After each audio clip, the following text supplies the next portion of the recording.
This is pretty much the definition of action-adventure. The Mummy, released in May of 1999 with a runtime of 2 hours and 4 minutes and directed by Stephen Sommers. It's not this one. Starring Brendan Fraser, Rachel Weisz, John Hannah, and Arnold Vosloo. Also starring Kevin J. O'Connor, Odette Fair, Eric Avari, and Patricia Velasquez. With a production budget of $80 million, a domestic take of $155 million, a foreign take of $260 million, giving us a worldwide total of $415 million, which gave them a profit of $335 million. Characters, and man, this movie's full of good ones. We'll start with the obvious, Rick O'Connell. When it comes to leading man action adventure types, it's either Indiana Jones or Rick O'Connell for me. He's got that blunt, animalistic, tough guy sort of charm happening here. I mean, he's very nice and polite when he wants to be, but he'll also just casually throw people overboard. He's also aware of how dangerous his situation is, but he's always got a weapon or a plan or an option. Even if that option is just punching it in the face, it's an option he runs with. He's the sort of guy you really want to hang out with, but at the same time, definitely don't want to cross. Love this character, and he's pretty much one of my favorite characters of all time.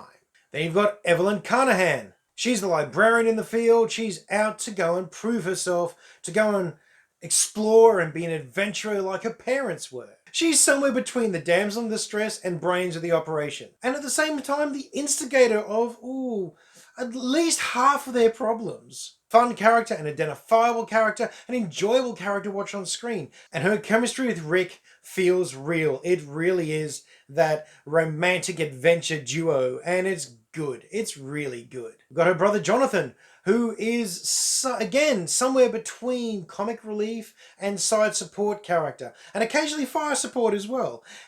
Really good fun.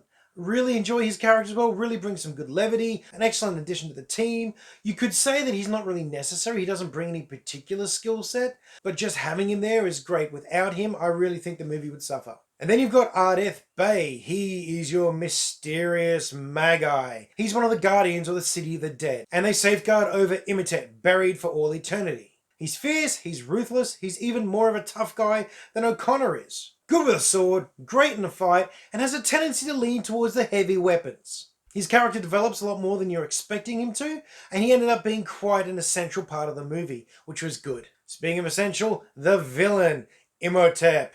Imhotep is scary. He's not horror movie scary, but he is a menace on screen. He's got a lot of power and a lot of presence. Arnold Vosloo plays him really well.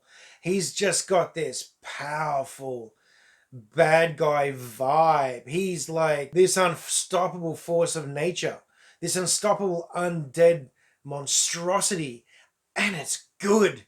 Such a good villain, such a powerful enemy to have on screen. And it's enjoyable watching him.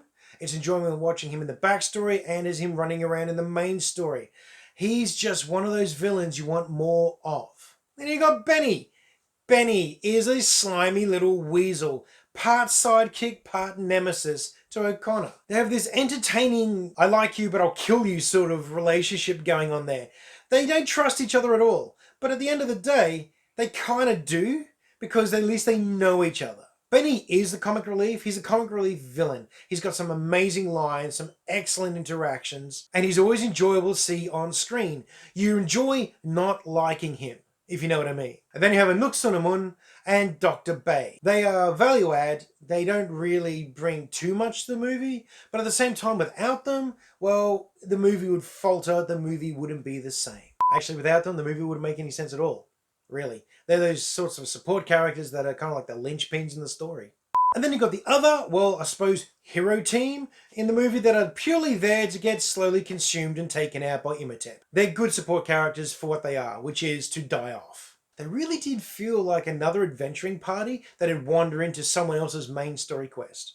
So characters, I'm going to be giving them a 3.75. These are memorable characters, enjoyable characters, quotable characters. They really make this movie come alive. They really infuse every scene, and it's just good value having them there at all times.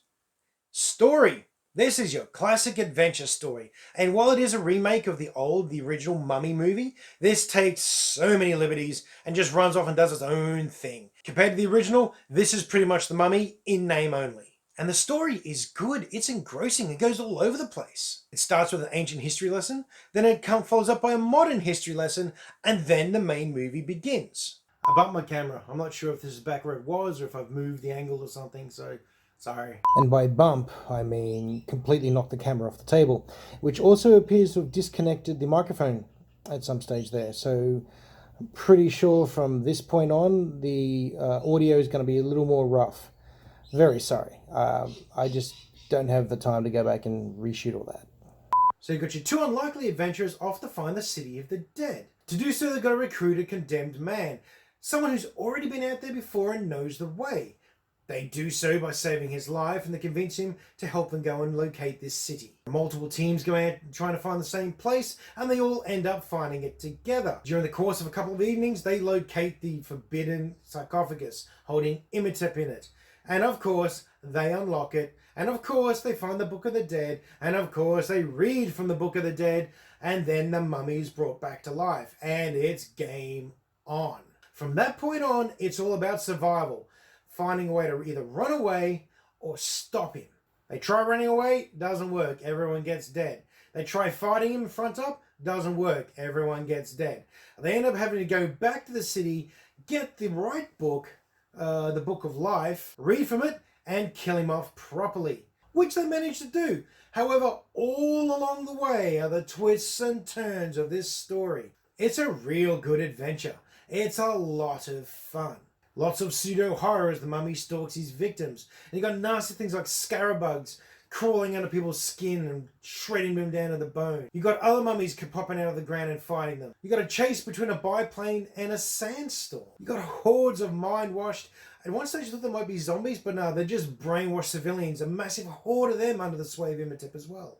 They also reference all the plagues of Egypt. One of the things I enjoyed watching was as the movie goes along, Rick's arsenal of weaponry slowly diminishes, down to the point where he's down to knuckles and a big golden sword. He goes through a lot of firepower in this movie. In fact, there's one scene in one of the flashbacks where he's blasting away the pistols, runs out, chucks them, grabs another pair of pistols, chucks them, gets another weapon. It's quite funny. And much like all of Rick's weapons, they slowly run out of support characters as well, as the mummy and all these beasties and all his minions take their toll. The mummy's been defeated, a whole bunch of gold has been claimed, the guy gets the girl. It's your classic adventure story, and it's just so well told. As a result, I'll be giving The Mummy a 3. It's a good story, helped along by excellent characters and a pretty good script. Look and feel. Well, to begin with, this movie looks like the correct time period. Or at least a romanticized Hollywood version of this time period. The costumes are great. They really, really fit the scene. And they also have been clearly well tailored to fit all the different actors. Rick looks great in his gear. Evelyn really does look like the adventuring librarian. And Jonathan just looks like he preferred to be in a bar. It's the vehicles, it's the weapons, it's all the additions in the scenery and the background, and everything else just sells this. We've also got the Egyptian iconography and imagery and all that sort of look and feel, the way they present the ancient history flashback and the way they present the modern look. Everything about that is really, really nicely done. They also turn it up when it comes to the sets, particularly in the pyramids, particularly in the tombs. They really dial up the creepy. It's the shadows, it's the ramps, it's the ambiguous nature of the pyramid they're running around in. Keep going to say the word temple. Keep going to say the ambiguous temple, the spooky temple, the evil temple. I played too many D&D games. I think they found a really good balance between realistic and kind of Hollywood silly. Very Indiana Jones in that respect, where they've got things very real, like the museum looks real, the paddle boat looks real, the sets, the cars, the planes, the gear. All that sort of thing looks real. But when they get into the mystical and they get into the crazy adventure side of things, they don't hold back on that. They've got completely needless ramps and strange tunnels and spooky corridors and vast treasure hoards and all this sort of stuff that they probably wouldn't have in a pyramid.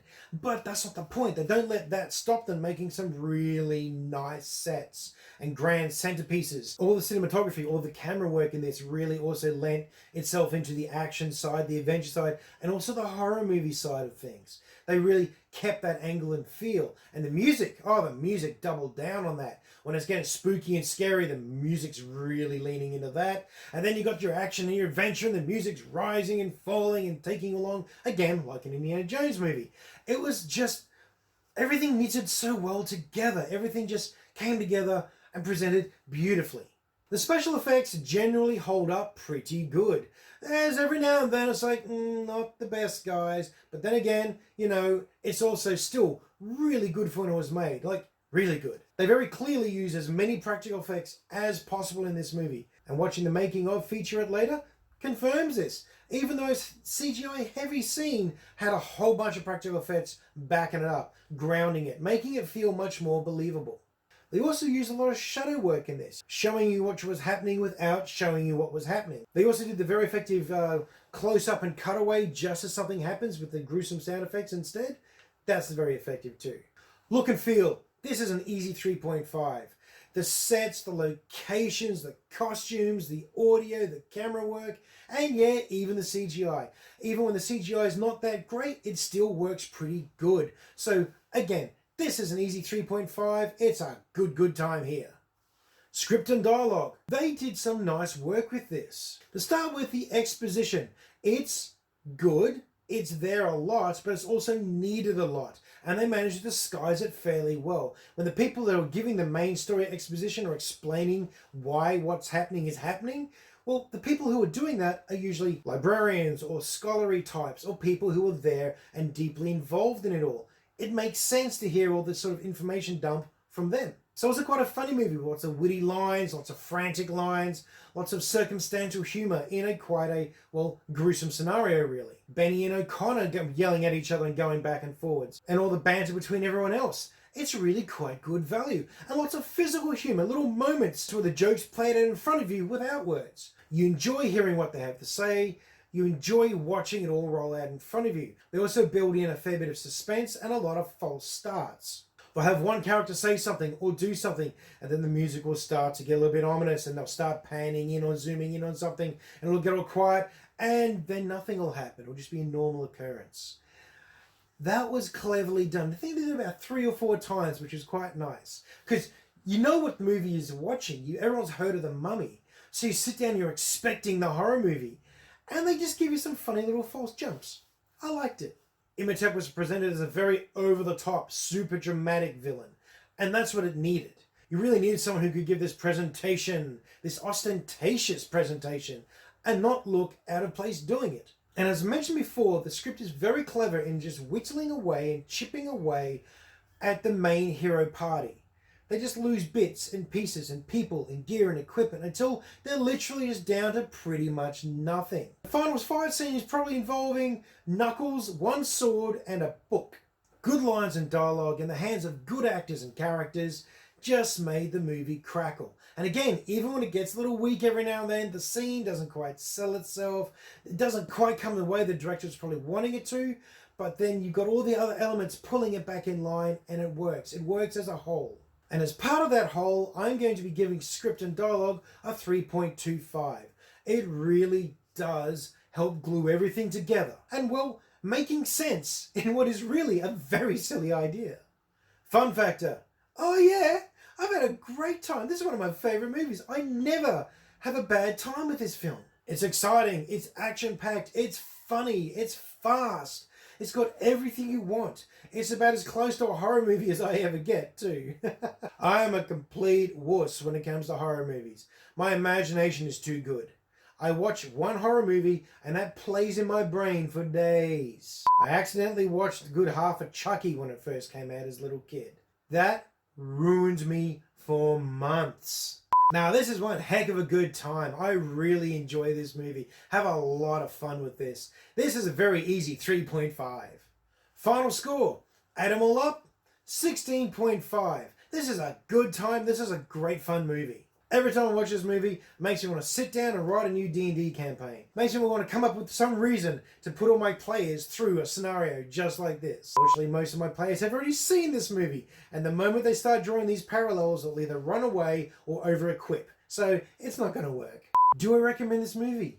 Yes! If you haven't seen it, go see it. It's good value. Unless, of course, you don't like action adventure movies or Brendan Fraser.